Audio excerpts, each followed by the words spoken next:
What's up mga kabugo? Kaya nga po't pala yatin tayo sa binyag ng aking pamangkin at ninong nga ako eh.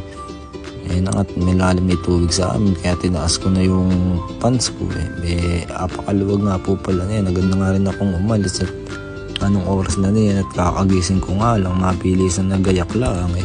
Ay nangat palabas na nga ako para lagi kami ng army dito sa looban namin. Tanging gulong. Tingnan nyo naman. Napakadulas din. Buti nagbudbud ako kahit konti. Ay nangat nasa kalsada na nga ako, naatay na nga ako sa mantita ko at sasabay nga ako eh. Ayun yung pamangking ko eh, napakaganda na yan, mukhang hapon. Ayun, tingnan nyo, ayun o. Ayun nga po pala bibi niya, gan si Shaira eh. Saka si Shane. Inuwat ko na nga si ate Shane at anong oras na kasi niyan. Nagmamadali na nga maganda sa simbahan eh. Ayun nga, dami lang isda doon kila Renan. Hindi na nakalay tubig dito. Hindi may kano kalalim. Ayun, maganda ng mga pamangking ko. Tingnan mo naman. Pumak. Ayun nga po pala bibi niya. Tsaka yung nanay nila.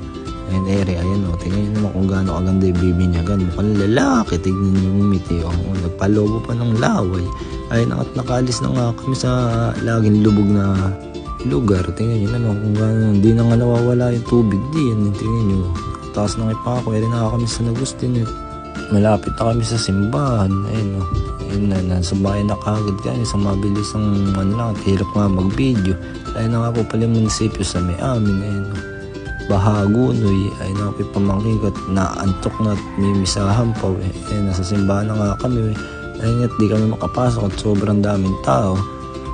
Ayun na. Nandito na nga po kami sa loob. Makikinig muna kami ng misa ng pari. Abe. Ayun nga yung pamangkin ko ng hampas pa. Ayun nga po pala yung mga ninong na pogi eh. Kasama kantay lang. Ayun na nga po papaliguan na si Shaira ng tubig. Ayun binibinyagan na. Ayun na nga po mukhang tatakot. Dilat na dilat. Ayun na pinaliguan na nga ng tubig. Ayun mga ninong at ninang mga nakaanpay kamay eh. At pinunasa na nga ng father eh. At ayun na nga agad na nga kami nagsindi ng kandila. Ayan, yung mga ninong at ninang. Ayan, si ate Sidney maganda. At agad na nga rin kami umalis eh.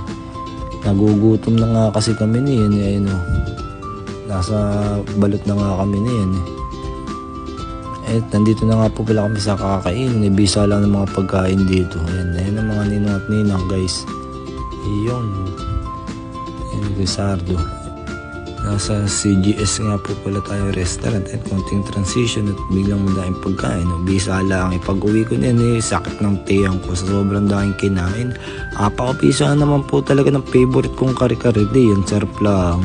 Ayun na at pag uwi at nag-deliver na ako ng tubig at nakasulubong pa si Bakal, bumili ng yelo, tinom nga kami. Ayun, bisa lang ng talaba din. Talagang masarap eh, talaba na yun pagka pulutan. Ayun, dito lagi kang masarap pulutan sa pinsang ko. Ayun at mga lasing na yun, nagtumbang baraso na yun, nagpapalakas ay mga pagkaganyan, mga pagkalasing, mga nauungas. Yun lamang po.